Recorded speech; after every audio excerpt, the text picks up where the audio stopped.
పవిత్రమైన స్వామివారి ముఖ్య ప్రసాదం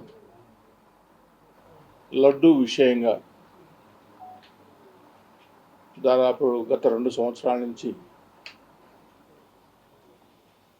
విపరీతమైన చర్చ జరుగుతున్న నేపథ్యంలో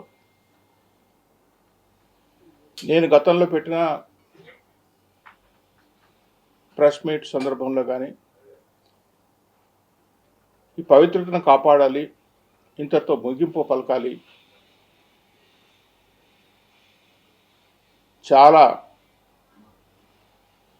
ఎంత పవిత్రతంగా మనము భావిస్తామో ఆ లడ్డు పవిత్రతను హిందువులుగా అనిపించుకుంటున్న భక్తులే ఇవాళ అపవిత్రతకు తీస్తున్న దారితో చాలా బాధతో ఇవాళ మీ ముందుకు రావటం జరిగింది. గత కొన్ని రోజులుగా అసెంబ్లీలో శాసన మండలిలో నెయ్యి సప్లై గురించి ఏవైతే లడ్డూలు కానీ స్వామి కైంకర్యాలకు వాడే ప్రసాదాలకు వాడే నెయ్యి కల్తీ అని, గతంలో కల్తీ జరిగిందని ఎన్డీడీబీ రిపోర్ట్ ఇచ్చింది, సిట్ రిపోర్ట్ ఇచ్చింది, దానిపైన చాలామంది అరెస్ట్ చేశారు, పాలక మండలి తప్పులు చేశారు, ఇవన్నీ చాలా మాట్లాడుతూనే వచ్చాం. గత పాలక మండలిలో కల్తీ జరిగిన మాట వాస్తవం. అది సాక్షాత్తు అప్పటి పాలక మండలి అధ్యక్షుడు ఒప్పుకున్నారు, సిట్ రిపోర్ట్ ఇచ్చింది. కొంతమంది జైల్లో ఉన్నారు, కొంతమంది పోబోతున్నారు. చర్యలు జరుగుతున్నప్పుడు రాజకీయంగా ఎన్నో అంశాలు ఉంటాయి. రాజకీయంగా లబ్ధి పొందాలంటే ఈ 1,00,000 ఇష్యూస్ ఉన్నాయి, ప్రజల సమస్యల గురించి మాట్లాడచ్చు. కానీ చాలా దౌర్భాగ్యమైన పరిస్థితి ఏంటంటే శాసన మండలిలో గత కొన్ని రోజులుగా ప్రస్తుతం దేవస్థానంకి వస్తున్న నెయ్యి అది హెరిటేజ్ అనే ఒక సంస్థకు సంబంధించిందని చెప్పి చంద్రబాబు నాయుడు గారు ఆయన సంస్థ కాబట్టి ఆ సంస్థ నుంచి నెయ్యి కొనుగోలు చేసే ఏర్పాట్లు చేశాడు అని వాళ్ళ ప్రధాన ఆరోపణ. దేవస్థానం వాళ్ళకు కావాల్సిన స్పెసిఫికేషన్ ప్రకారం టెండర్లు ఎవరైతే పార్టిసిపేట్ చేస్తారో గతంలో తప్పులు జరిగినా నాకు తెలిసినంత వరకు ప్రస్తుత పాలక మండలిలో అటువంటి తప్పులు జరుగుతున్నట్టు దాఖలాలు లేవు. సరే, ఒక రాజకీయ అంశంగా, ఎందుకంటే ఈ లడ్డు కల్తీ నెయ్యి దేశాన్ని దాటి అంతర్జాతీయంగా వెళ్ళింది, అంతర్జాతీయ మీడియాలో కూడా వచ్చింది కాబట్టి గత ప్రభుత్వం పైన పడిన మచ్చ అది అంత ఈజీగా పోయే మచ్చ కాదు కాబట్టి దాన్ని ఏ విధంగా అవతల నెట్టాలనే ఒక ప్రయత్నంలో భాగంగా హెరిటేజ్ అనే సంస్థను, హెరిటేజ్ ఇప్పుడు నెయ్యి సప్లై చేస్తుంది, అంటే హెరిటేజ్ కాకుండా ఇందాపూర్ అనే ఒక డైరీ నుంచి నెయ్యి కొనుగోలు చేస్తున్నారు. ఇందాపూర్ అనే ఒక సంస్థ టెండర్లో పార్టిసిపేట్ చేసింది, నెయ్యి సప్లై చేస్తుంది.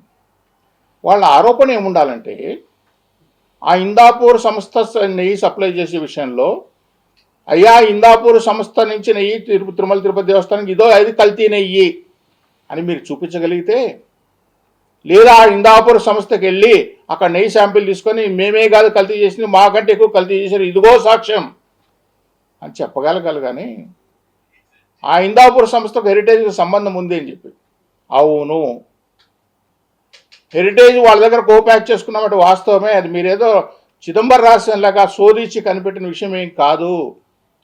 హెరిటేజ్ అనే సంస్థ వాళ్ళ దగ్గర నుంచి కోప్యాక్ ఐస్ క్రీమ్ చేసుకుంటుంది, ఎస్ఎంబి అంటే స్కిల్ మిల్క్ పౌడర్ చేసుకుంటుంది, అల్ట్రా హిట్ యూహెచ్డి మిల్క్ చేసుకుంటుంది. ఒక్క హెరిటేజే కాదు, కేఎంఎఫ్ కూడా వాళ్ళకు కావాల్సిన మిల్క్ విశాఖపట్నంలో చేసుకుంటుంది, అమూల్ కూడా వాళ్ళకు కావాల్సిన వాళ్ళకు కావాల్సిన ఐస్ క్రీము వాళ్ళకు కావాల్సిన కేఎంఎఫ్లో చేసుకుంటుంది, క్యాడ్బరీ మిల్క్ ప్రొడక్ట్స్ అన్ని సంస్థల నుంచి వాళ్ళు కోప్యాక్ చేసుకుంటారు. వాళ్ళ మార్కెటింగ్ కన్వీనియంట్గా ఎక్కడ డైరీ అందుబాటులో ఉందో ఆ డైరీలో వాళ్ళ దగ్గర ఉండే చేసుకుంటారు. ఇది సహజం.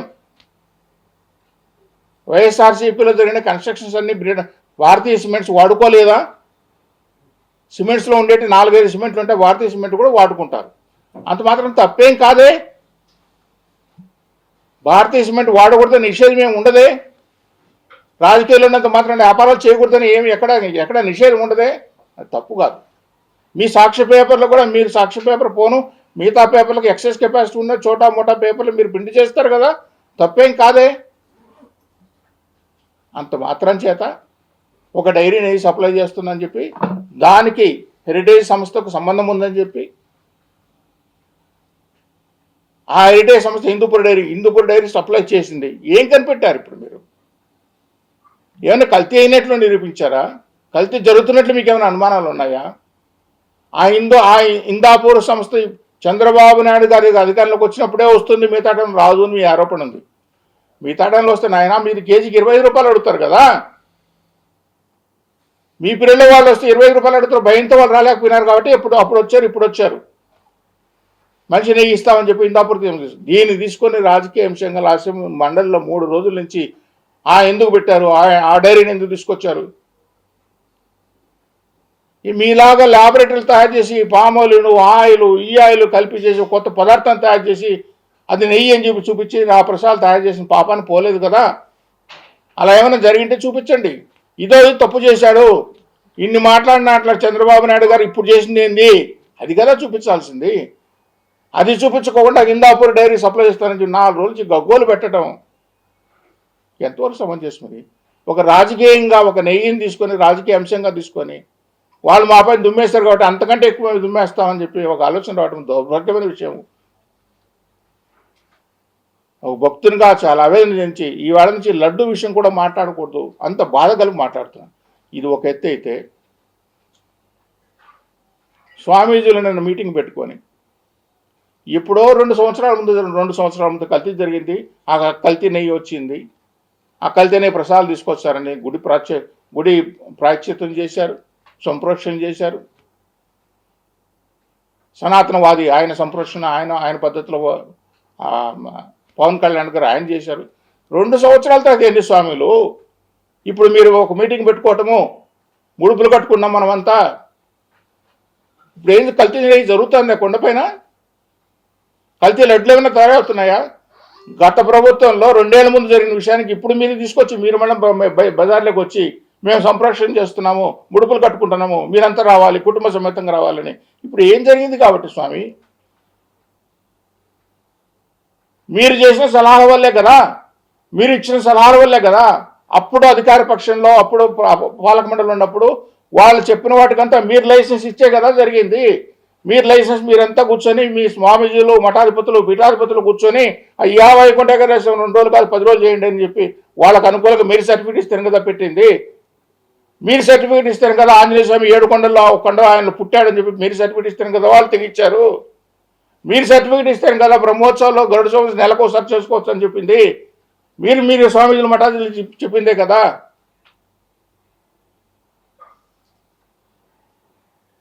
మీరు సలహా ఇచ్చిన ప్రకారమే కదా లఘు దర్శనం చేసుకోవచ్చు, మహాలఘు దర్శనం ప్రవేశపెట్టండి అని చెప్పిందే కదా. అయ్యా హిందువులకు ప్రతినిధులుగా చెప్తారు, హిందువులకు సంరక్షణలుగా అంటారు హిందూ మతాన్ని. స్వామి విశ్వవిఖ్యాత సాక్షాత్ కలియుగదేవుని మనం చెప్తామే, దీనికిందుకే వెంకటేశ్వర స్వామి గుడిని ఎందుకు లడ్డూని ఎందుకు తీసుకుంటారు? ఇప్పుడు సంరక్షణ చేయాల్సిన అవసరం ఏమొచ్చింది? సంప్రోక్షణ గతంలో జరిగిపోయింది, ప్రసాదాలు మంచి నాణ్యత నెయ్యి వస్తుంది, ప్రసాదాలు తయారవుతున్నాయి. ఇప్పుడు మళ్ళీ కొత్తగా 2 సంవత్సరాలు తీసుకొచ్చి ఇది ఒక రాజకీయ అంశం ఇప్పుడే రగిలిపోతుంటే మీరు కొత్త అంశం తీసుకొచ్చి పెట్టడం ఎంతో సమంజసం ఆలోచించేయండి. ఇవి కాకుండా ప్రతిరోజు లడ్డు అంశం, లడ్డు కల్తీ ఎప్పుడో జరిగింది లడ్డు కల్తీ. అవన్నీ ఇచ్చారు, చాలా సందర్భాల్లో మాట్లాడడం, వాటి గురించి చర్చలు జరిగినాయి, జాతీయ స్థాయిలో అంతర్జాతీయ స్థాయిలో అయిపోయినాయి, అందరూ అన్నీ తెలుసుకున్నారు. ఇక ప్రభుత్వం పాలక మండలి పైన ప్రభుత్వ పరిరక్షణ అప్పుడైనా ఇప్పుడైనా తిరుమల తిరుపతి దేవస్థానము ప్రతిష్ట పాలక మండలి చేసే వాళ్ళు ప్రవర్తించే విధానం కానీ, అనుసరించాల్సిన విధానాలు కానీ, ఆధ్యాత్మిక సంస్థలు పాటించాల్సిన విధానం కానీ ఇవన్నీ సక్రమంగా జరిగిన రోజే ప్రభుత్వ ప్రతిష్ట కూడా ఉంటుంది. ఎప్పుడైతే గత ప్రభుత్వంలో చూసాం అధ్యక్షులు కానీ పనిచేసిన అధికారులు కానీ వాళ్ళకున్న అహంకారం, వాళ్ళు తీసుకున్న నిర్ణయాలు, ఒంటెదు పోకడలు, అంటే మేము ఈ స్థాయిలో కూర్చున్నాం, ఈ చైర్లో కూర్చున్నాం కాబట్టి మేమే సర్వం, నేనే రాజు, నేనే మంత్రి అనే అహంభావంతో కూడుకున్న దాంతోనే వాళ్ళు ఏ విధంగా పోయారో మనం చూసాం. గతంలో పనిచేసిన అధికారులు కూడా, గతంలో పనిచేసిన ఒక సాక్షాత్తు ముఖ్య అధికారిగా చేసిన అహంభావంతో చేసుకున్న పని కొన్ని చెప్తాను మీకు. ఒక అధికారి చేసినట్టు ఇది తప్పు, నేను సాక్షాత్ వెళ్ళినా కూడా ఆయన కన్ను మిన్ను కాని రాకుండా భక్తులు దర్శనం చేస్తూ శిఖరాగ్ర దర్శనం చేసుకొని పోండి, స్వామి దర్శనం చేసుకున్నట్లే. శిఖరాగ్ర దర్శనం అంటే స్వామి గుడిపైనండే వాటిని, గుడిపైన ఆనంద నిలయము అక్కడ బయట చూసుకుని దర్శనమైనట్టండి. సాక్షాత్ ఎగ్జిక్యూటివ్ ఆఫీసర్ ఉండే విషయం చెప్పిన విషయం అది చెప్పడమే కాకుండా నేను వెళ్ళి చెప్పాను, అన్నదానంలో మేము చపాతీ పెడతామని. అన్నదానంగా అంటే అన్నదానం పెట్టాలండి, చపాతీలు పెట్టిన ఇది సంస్కృతి ఎక్కడ లేదండి దేశంలో. అంటే చపాతీలు పెడతానంటే నువ్వు చపాతీ నార్త్ ఇండియన్స్ వస్తారు చపాతీలు పెడతాను, సౌత్ ఇండియన్స్ ఇడ్లీ అడుగుతారు పెట్టగలుగుతామా? కాదండి అంటే పెట్టి 75 లక్షల రూపాయలు తీసుకొచ్చాడు, మిషన్ తీసుకొచ్చాడు, ఒక్క రోజులో అది మూతపడిపోయింది. ఇంకా కోపం వచ్చి ఆయనకి ఏం చేశాడు, ఆదికేశవ నాయుడు గారు గుడిని మొత్తం నేను బంగారం చేస్తాను అని ఆ బంగారంతో తీసుకోవటం, ఆ అధ్యక్షుడు ఏ విధంగా తప్పు, ఈ శిలా శాసనాలు ఏవైతే ఒరిజినల్ స్ట్రక్చర్ స్వామి దాన్ని మనం ముసిగేయడానికి లేదు అందరు చెప్పిన తప్పు చేసి ఆయన బంగారు తాపడం చేయించాలని చేయించలేకపోయాడు, ఆయన వల్ల కాలేకపోయింది. చివరికి ఆయన కూడా ఎటువంటి పరిస్థితుల్లో ఆయన చనిపోవాల్సి వచ్చిందో కూడా చూశాం. ఆ పరిస్థితుల్లో ఆ అధికారి ఆ అహంకారంతో, ఆయనకు అధికారం లేకపోయినా కూడా ఆర్కియాలజీ డిపార్ట్మెంట్కి ఇవ్వండి, తిరుమల తిరుపతి దేవస్థానం ఆర్కియాలజీ డిపార్ట్మెంట్ రాసిన మహానుభావుడు ఆయన. ఉన్న ఆర్కియాలజీ డిపార్ట్మెంట్ గుళ్ళే బయటకు తెచ్చుకోలేక శ్రీనివాసం మంగాపురము, ఒంటిమిట్ట, ఈ గుళ్ళనే ఈ రోజుకు మనం తెచ్చుకోలేకపోతున్నాం. శ్రీనివాసం మంగాపురం ఈ వాళ్ళకి కూడా ఇన్ని ఏళ్ళు అయిపోయినా కూడా ఇంతమంది ప్రధానమంత్రులు, కేంద్ర మంత్రులు తిరుపతికి వచ్చినా, తిరుమల తిరుపతి దేవస్థానం వస్తున్నా మనం తెచ్చుకోలేకపోతున్నాం. తెలిసి కూడా ఆర్కియాలజీ డిపార్ట్మెంట్కి ఇచ్చేయండి అంటే నేను ఎందుకు చెప్తున్నాను ఈ విషయం అని చెప్పంటే, అహంకారం. తిరుమల దేవస్థానంలోకి వచ్చిన అధికారి కానీ, అధ్యక్షుడు కానీ, పాలకమండలి సభ్యులు కానీ, ఎవరైనా కానీ మేము ఇక్కడికి వచ్చిన ఆ అహంకారంతో కూడుకున్న పనులు చేసే పనులతోనే గతంలో జరిగిన నెయ్యి, ఆ నెయ్యి వల్ల జరిగిన ప్రసాదాలు, ఆ పాపాలు, ఇవన్నీ పర్యవేక్షించాల్సిన బాధ్యత ప్రభుత్వానికి. ప్రభుత్వం అట్లా గుడ్డిగా వదిలేయబట్టే గత ప్రభుత్వంలో అరాచకాలు జరిగినాయి. ఈ వాటికి దాని అవశేషాలు ఇంకా కంటిన్యూ అవుతున్నాయి. 2 సంవత్సరాలైనా ఈ వాళ్ళు కూడా ఇంకా లడ్డు విషయం మనం మాట్లాడుతూ ఉన్నాం. భారతదేశమే కాకుండా అంతర్జాతీయంగా ఇష్యూ అయిపోయింది. దీన్ని ఇంకన్నా ఆపాలి. రాజకీయ నాయకులు, ప్రతి రాజకీయ నాయకుడు సంవత్సరానికి 4 సార్లు 5 సార్లు కొండకు వస్తారు కదా, వెంట్రుకలు ఇస్తారు, దర్శనాలు చేసుకుంటారు. ప్రతిరోజు వాళ్ళకి సంబంధించిన మనుషులకు 2 లెటర్లు 3 లెటర్లు దర్శనాలు పంపిస్తారు. ఇంత భక్తి భయము మీరు నిజంగా ఉంటే ఇటువంటి వాటికి అవకాశం ఇస్తారా? కల్తీ జరుగుతుంది. మన గురించి పక్క రాష్ట్రాల్లో ఏమని మాట్లాడుకుంటున్నారు? ఒకసారి తమిళనాడు మీడియా చూడండి, ఒకసారి కర్ణాటక మీడియా చూడండి. ఈ దేవస్థానం పరువు ఏ విధంగా వస్తుంది, రోజు రోజుకి ఏ విధంగా తీసుకొస్తున్నారు, దీనికి మూల కారకులు ఎవరు? ఇవి ఆలోచించాల్సిన బాధ్యత పాలక మండలికి ఉంది, ప్రభుత్వానికి ఉంది. అహంభావానికి పోకుండా చేసుకోవాల్సిన అవసరం ఉంది. 3వది మానవ సేవ, మాధవ సేవ. చంద్రబాబు నాయుడు గారు సాక్షాత్తు వచ్చి తిరుపతిలో రాయలసీమ ప్రాంతానికి ఒక మంచి హాస్పిటల్ లేదు, సరైన వైద్య సహకారం లేదు. ఇది ఎప్పటి నుంచో జరుగుతున్న విషయమే, ఎప్పటి నుంచో మాట్లాడుతున్న విషయమే. గత ప్రభుత్వం ఏం చేసింది? ఒక దుర్మార్గమైన సిమ్స్ లాంటి సంస్థను తీసుకొచ్చి టీటీలు కలిపేసింది. ఏమన్నా అందులో ఏమన్నా ఒక 10 పైసలు ఉపయోగపడిందంటే ఏమీ లేదు. ముఖ్యమంత్రి గారు రాగానే ఎట్లయితే నైవేద్యం ప్రక్షాళన చేస్తానని చెప్పన్నాడు, ప్రక్షాళన ఏమాత్రం జరిగిందో భగవంతునికి తెలియాలి, ఆయనకి తెలియాలి. ప్రక్షాళన జరగ సిమ్స్ను జాతీయ స్థాయిలో చేస్తుంది. ఈ పొద్దు అది ప్రైమరీ హెల్త్ సెంటర్ పరిస్థితికి వచ్చింది. రాయలసీమలో ఒక సరైన హాస్పిటల్ లేదు, సరైన హాస్పిటల్ తీసుకొచ్చి చేద్దామని జాతీయ స్థాయిలో చెప్పినా ఇప్పుడున్న అధ్యక్షులు దాని గురించి పట్టించుకోవటం, అది గుదిబండి అయిపోయిందని మాట్లాడటం. మనం భక్తులకి ఏమైనా మెసేజ్ ఇవ్వబోతున్నాం, మనం ఇక్కడ ప్రజలకు ఏమైనా మెసేజ్ ఇవ్వబోతున్నాం అంటే మనం మాట్లాడే మాట కేవలం ఆ అవసరం కోసం, ఆ రాజకీయ అంశం కోసం మాట్లాడటమేనా? మనలో చిత్తశుద్ధి లేదు. మనం చెప్పిన పని చేసి చూడాలి, అనే ఆలోచన కానీ చిత్తశుద్ధి మనం లోపించినప్పుడు మనం మాట్లాడిన ఉత్తమ మాట్లాడిన భావన అందరికీ కలుగుతుంది, భక్తులకే కాదు ప్రజలకు కలుగుతుంది. ఈ న్యాయ విషయం సాక్షాత్ న్యాయ విషయం నేను సాక్షాత్ గతంలో పనిచేసినప్పుడు సాంబశివరావుకు మన శ్యామలరావుకి అశోక్ సింఘాల్కి టైం తీసుకునేది మాట్లాడు, అయ్యా ఈ న్యాయ విషయం భవిష్యత్తులో ఇంకా ఎక్కువ అవుతుంది, ఈ పర్చేస్ కమిటీలు ఈ బోర్డులు లేకుండా ఎవడై కేంద్ర ప్రభుత్వ సంస్థ NCDEFRI national cooperative dairy federation of India భారతదేశంలో అన్ని కోఆపరేటివ్ డైరీస్కు అది అగ్ర సంస్థ. మనకు కావాల్సిన కొవ్వు నెయ్యి, మనకు ఆవు నెయ్యి కావాలి, ఆవు నెయ్యి కావాల్సిన ఏవైతే స్పెసిఫికేషన్స్ ఉన్నాయో అది అందరు ఆల్ ఇండియాలో ఉండే కోఆపరేటివ్ ఫెడరేషన్స్ అన్ని కామోడిటీ ఎక్స్చేంజ్, మనకు స్టాక్ ఎక్స్చేంజ్ ఎట్లా ఉంటుందో కామోడిటీ ఎక్స్చేంజ్ అక్కడ ఉంది. NCDEFRI డిఫెన్సు, ఆర్మీ, నేవీ మొత్తం వాళ్ళ దగ్గర తీసుకుంటారు. మనకు కావాల్సిన ఎంత కావాలన్నా బటర్, వెన్న మన స్పెసిఫికేషన్ ప్రకారం వాళ్ళ దగ్గర తీసుకుంటే అవి తీసుకొచ్చి మనకి NDDB డైరీ తిరుపతిలో ఉంది, బాలాజీ డైరీ గవర్నమెంట్, అది NDDB కేంద్ర ప్రభుత్వ సంస్థ. ఆ వెన్న తీసుకొచ్చి వీళ్ళకి ఇస్తే వాళ్ళు నెయ్యి తయారు చేసి మనకు ఫ్రెష్గా ఏ రోజుకి ఆ రోజు ఇస్తారు. కిలోకి 250 రూపాయల నుంచి 300 రూపాయలు తగ్గుతుంది. తగ్గటమే కాకుండా ఎలాంటి ఒక 0.01% కూడా ఏమాత్రం అమ్ము స్కోప్ లేకుండా పూర్తిగా ఆవు నెయ్యి వస్తుంది మనకని చెప్పి ఎంత రిపోర్ట్ ఇస్తే అన్ని ఇచ్చి మాట్లాడితే అది తీసి పక్కన పడేశారు. అదే ఆ రోజు అమలు చేసింది ఈ పర్చేస్ కమిటీలు, ఈ టెండర్లు, ఈ గోల్మాల్లు, ఈ ఇందాపూర్లు, ఈ న్యూసెస్లు ఇవన్నీ ఉండేవి కాదు కదా. ఎందుకంత అహంభావం? ఒక మంచి పని చేయడానికి ఎందుకు వీడి మీ తలకు ఏమొస్తే అవే చేసి చేయడం తప్పనించి మిగతా ఎన్ని లేవా? ఆ NCDB ఇన్ని ప్రభుత్వ సంస్థలు డిఫెన్స్ అంతా కొంటున్నారయ్యా, అది కేంద్ర ప్రభుత్వ సంస్థ, కలితేనేకి అవకాశం ఉండదు.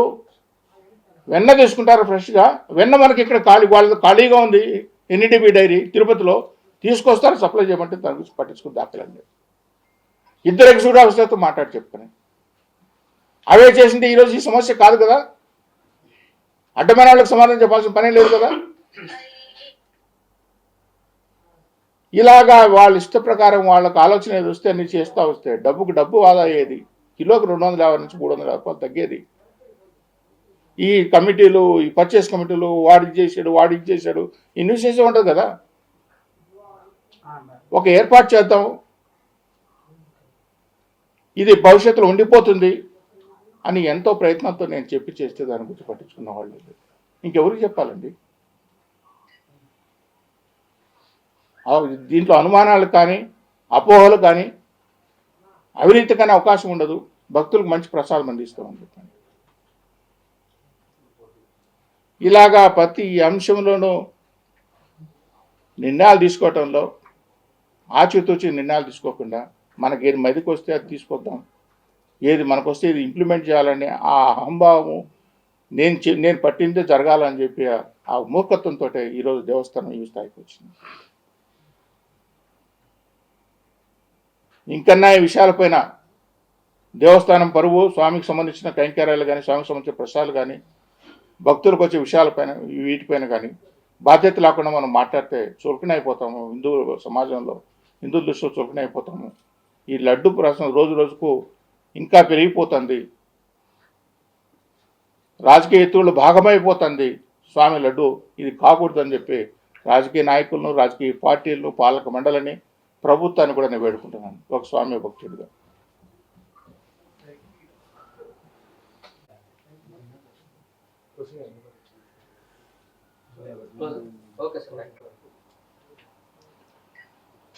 సాక్షాత్ ప్రత్యక్ష దైవమయ్య వెంకటేశ్వర స్వామి అంటే మనసు బాధే, కానీ మీడియాలో చెప్పాల్సిన విషయమో చెప్పుకోని విషయమో నాకే అర్థం కాని విషయం. కానీ ఏ పార్టీ అయితే పేటెంట్ హక్కులు ఉన్నాయి, మాకే ఉన్నాయి, మేమే పవిత్రతను కాపాడుతాం, స్వామికి మేము కాపలా కుక్కలుగా ఉంటాము అనే పదే మాట్లాడుతున్న ఒక పార్టీ గతంలో వెంకటేశ్వర నీకేమైనా బామర్దా అని ఒక రాష్ట్ర అధ్యక్షుడు మాట్లాడితే ఎంత నికృష్టంగా ఉంటుంది, ఎంత నీచంగా ఉంటుంది. మీరా స్వామికి కాపలా కుక్కలు, స్వామి సంపదను కాపాడేవాళ్ళు, స్వామి పవిత్రతను కాపాడేవాళ్ళు. ఏంటి మాటలు అంటే మీలో ఏమాత్రం పైకి 4 బొట్లు పెట్టుకోవటం, లోపల చిత్తశుద్ధి ఏమాత్రమే లేదని చెప్పి ఇంతకంటే ఇంకేం కావాలయ్యా? వెంకటేశ్వర స్వామిని తీసుకుని పలానా బామర్దా అని చెప్పి మాట్లాడినామంటే మన మనుషులేమైనా? మనకు మనస్సాక్షి ఉందా? ఈ స్టేట్మెంట్ బయట రాష్ట్రాల్లో పోతే ఎంత నీచంగా మాట్లాడుకుంటారే. కొండకు రాండి భక్తులకు మేము దర్శనం చేసి పంపిస్తామని చెప్పి కొండకు రావద్దు అని చెప్పడం ఏంటి ఆ దౌర్భాగ్యం? పక్క రాష్ట్రాల పాపం ఎక్కడెక్కడి నుంచో కన్యాకుమారి నుంచి ఎక్కడ నడిచి వస్తుంటే వాళ్ళు మనం ఎంకరేజ్ చేయాల్సిన పోనిచ్చి మనం చెప్పడం మంచి సంప్రదాయం కాదు. ఇది అందరూ ఆలోచన చేసుకోవాల్సిన విషయము. మాట్లాడే ప్రతి మాట కూడా మనం స్వామికి సంబంధించింది. మనం కూడా స్వామి భక్తులమే. ఆయన ఆయన ఆయన ఆయన కనుసన్నలు ఆయన అనుగ్రహం బతుకున్నాము. ప్రపంచమంతా విశ్వాసం ఉంది కదా, మనం ఎందుకు ఆ విశ్వాసం పోగొడుతున్నాము అనేది ఆలోచన చేసుకోవాలని చెప్పి నేను ప్రతి ఒక్కరికి ఆయన ఎవరిని వ్యక్తిగతంగా విమర్శించడం కాదు, మనం మాట్లాడే మాట ఇది స్వామికి సంబంధించిన విషయము. ఆచి తూచి మాట్లాడాలి. సాంప్రదాయాలు కానీ విలువలు కానీ కాపాడుకునే బాధ్యత ఉందని చెప్పి చెప్తున్నా. హెరిటేజే మీరు అనుకుంటే నేనేమడుగుతున్నానండి, ఇంకా ముందుగా ఇప్పుడైతే హెరిటేజ్ సంబంధం లేదు, కోపాక్ చేసుకుంటున్నారు. అయినా అనుకుందాం మీరు అనుకున్నట్టు హెరిటేజే సప్లై చేస్తుంది, తిరుమల తిరుపతి నెయ్యి సప్లై చేస్తుంది మీరు అనుకున్నట్లే అనుకుందాం. తప్పేంటి? ఏం తప్పు చేయకూడదా? మీ ప్రభుత్వంలో ఉన్నప్పుడు భారతీయ సిమెంట్ ఎవరు మాకు ప్రభుత్వ కన్స్ట్రక్షన్ వాళ్ళు లేదని మీకు సర్టిఫికేట్ చేయగలుగుతారా? హెరిటేజ్ ఎప్పుడు చెప్పాలి మీరు? హెరిటేజ్ కూడా తప్పు చేసింది, దీంట్లో మీరు హార్పిక్ కలిపినారు, లేకుంటే ఇంకోటి కలిపినారు, పామోలిన్ కలిపినారు, కేకాయలు కలిపినారు అని చూపిస్తే ఎస్ మీరు కరెక్ట్ అయిన రాజకీయ పార్టీ, మా తప్పులు చూపించారని చెప్పి. హెరిటేజ్ తీసుకొచ్చి అదేదో పాకిస్తాన్ సంస్థ అయినట్టు హెరిటేజ్ తీసుకొచ్చి ఇక్కడ హెరిటేజ్ వాడుతున్నారు. వాళ్ళు వాడటం లేదు, వాడితే కూడా ఏం తప్పు అని అడుగుతున్నాను నేను. వాళ్ళు ప్రభుత్వ వాళ్ళ సంస్థే కదా, వాళ్ళు రేట్లు టెండర్లో పార్టిసిపేట్ చేస్తారు, స్పెసిఫికేషన్స్ మ్యాచ్ చేస్తారు, ఇస్తారు. మీరు చేయగలిగేది మీకు నిజంగానే నేను పెద్ద పెద్ద మాటలు అనలేను కానీ, దమ్ము ధైర్యం మాట్లాడలేను కానీ దాంట్లో లోపాలంటే చూపించండి, కల్తీ ఉంటే చూపించండి, బహిరంగంగా చూపించండి. ఢిల్లీ ఎక్కేపెట్టి మీరు మాట్లాడితే ఢిల్లీ జంతర్ మంతర్కి వెళ్తారు కదా నెలకే. ఇక్కడ ప్రభుత్వం అదేంటి రాష్ట్రపతి భవన్ దీని దిశ జంతర్ మంతర్లు పెట్టి చూపించండి. హెరిటేజ్ సంస్థలు చూడండి ఈ కొవ్వులన్నీ కలిసిపోయినాయని చెప్పి అవి చేయకుండా హెరిటేజ్ సంస్థ కలుపుతుంది అని చెప్పి మాట్లాడేది ఏంటి? రాజకీయ అంశం కాకుండా ఇంకేమో అంశంతో